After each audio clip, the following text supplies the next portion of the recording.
এ কথা উনি অনেকদিন বলে যাচ্ছেন, গল্প মানুষ বিশ্বাস করে না। তাহলে তো বিজেপি বাড়তো না, এখানে বিজেপি জিততো না। আজ লোকে বিজেপি ঝান্ডার তলায় কেন আসছে? আমি আপনাকে বলছি, এই যে রামনবমীর এত শোভাযাত্রা, এত হাজার লক্ষ লক্ষ লোক রাস্তায় নামলো, হঠাৎ কি রামভক্ত হয়ে গেল সবাই? যদি হয়েছে, কেন হয়েছে? আমাদের আপনার সূক্ষ্ম কারিগরি দিয়ে সাজানোর জন্য ধন্যবাদ। সূক্ষ্ম কারিগরির ধারা, যা সোনাকে বানায় সেনকো। সেনকো, আনন্দের ধারা। রামই আমাদের পরিত্রাতা এখন, তাই লোকে ইনডাইরেক্টলি এই সরকারের বিরুদ্ধে বিরোধ প্রদর্শন করছে। অনেকে রাজনৈতিক পার্টিতে যান না, রাজনৈতিক ঝান্ডার নিচে যান না, রিস্ক আছে, তাই গেরুয়া পতাকাকে তুলে নিয়ে প্রতিবাদ দেখিয়েছে। তাই লক্ষ লক্ষ লোক রাস্তায় নেমেছে। এটা দেওয়ালের লিখন, মমতা ব্যানার্জি পড়ে নিন। মুর্শিদাবাদে দাঙ্গা নিয়ে একযোগে বিজেপি আরএসএসকে নিশানা মুখ্যমন্ত্রীর। শান্তির আবেদন করে বিজেপি আরএসএসকে আক্রমণ শানিয়েছেন মমতা বন্দ্যোপাধ্যায়। তিনি লিখছেন, হঠাৎ করে বাংলায় খুব আক্রমণাত্মক বিজেপি, সঙ্গী আরএসএস। বাধ্য হয়েই বলতে হচ্ছে, কুশ্রী মিথ্যার প্রচার চালাচ্ছে আরএসএস। একটি দুর্ভাগ্যজনক ঘটনাকে ব্যবহার করে চলছে বিপজ্জনক খেলা। দুর্ভাগ্যজনক ঘটনাকে ব্যবহার করে বিভেদের রাজনীতি করা হচ্ছে। রাজ্যবাসীর কাছে শান্তির আবেদন করে অভিযোগ করছেন মুখ্যমন্ত্রী। তিনি আরো বলছেন, এই দাঙ্গার পেছনে থাকা দুর্বৃত্তদের দমন করা হচ্ছে, শান্ত থাকুন। আগুনের সঙ্গে খেলা করতে প্রথমে ওরা রামনবমীকে বেছে নিয়েছিল, কিন্তু বাংলায় রামনবমী পালিত হয়েছে শান্তিপূর্ণভাবে। দাঙ্গা বাঁধাতে চায় বিজেপি ও তার সঙ্গীরা। বিজেপি ও তার সঙ্গীদের কথায় বিশ্বাস করবেন না।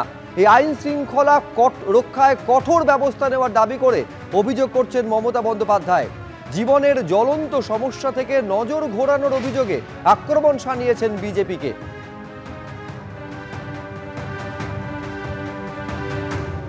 পাখির চোখ ২৬, আজ বামেদের ব্রিগেড সমাবেশ। ২৬শে নির্বাচনের আগে বামেদের পাখির চোখ শ্রমজীবী মানুষ, শ্রমিক, কৃষক, ক্ষেতমজুর এবং বস্তি ফেডারেশনের ডাকে বামেদের ব্রিগেড সমাবেশ। জেলা থেকে কলকাতার পথে বাম কর্মী সমর্থকেরা ধীরে ধীরে ভরে উঠছে ব্রিগেড প্যারেড গ্রাউন্ড। ঘড়ির কাঁটায় ১১টা বেজে ৩ মিনিট। কি সংখ্যায়, কোন কোন জেলা থেকে কত সংখ্যায় মানুষ এসেছেন বাম কর্মী সমর্থকেরা, সেই ছবিটা আমাদের প্রতিনিধি অর্ণব মুখোপাধ্যায় তুলে ধরবেন। দেখা অর্ণব। দেখো, শ্রমিক, কৃষক, ক্ষেতমজুর এবং বস্তি উন্নয়ন সমিতির ডাকে আজকে হচ্ছে এই ব্রিগেড, এবং সেই ব্রিগেডে বিভিন্ন যেরকম ইস্যু রয়েছে তার মধ্যে আমরা দেখতে পাচ্ছি যে সাম্প্রদায়িকতা, হিংসা ও ঘৃণার রাজনীতি বন্ধ করো, সেটা একটা অন্যতম ইস্যু রয়েছে। এবং সেই ইস্যু বাদ দিয়েও বস্তি উচ্ছেদ বন্ধ, পাট্টা প্রদান, এছাড়া হচ্ছে আরজিকর কাণ্ড, এরকম বিভিন্ন ইস্যুগুলোকে সামনে রাখা হয়েছে। এমনকি হচ্ছে কর্মসংস্থানের যে ইস্যু, তার মধ্যে হচ্ছে এই ২৬,০০০ যে চাকরি বাতিল, সেইগুলোকে সামনে রেখেই কিন্তু আজকে ব্রিগেড। এবং দেখতেই পাচ্ছ এখন অবধি অনেক মানুষজন এসছেন। কোথা থেকে এসছেন আপনারা? মুর্শিদাবাদ থেকে এসেছি। কখন বেরিয়েছে? আমরা আগামীকালকে এসেছি, আগামীকালকে সন্ধ্যা ৭টার সময় এসেছি। আপনি কোন জেলা থেকে? আমি বর্ধমান জেলা থেকে এসেছি। কি বার্তা শুনতে চাইছেন আজকে নেতৃত্ব? কে বার্তা?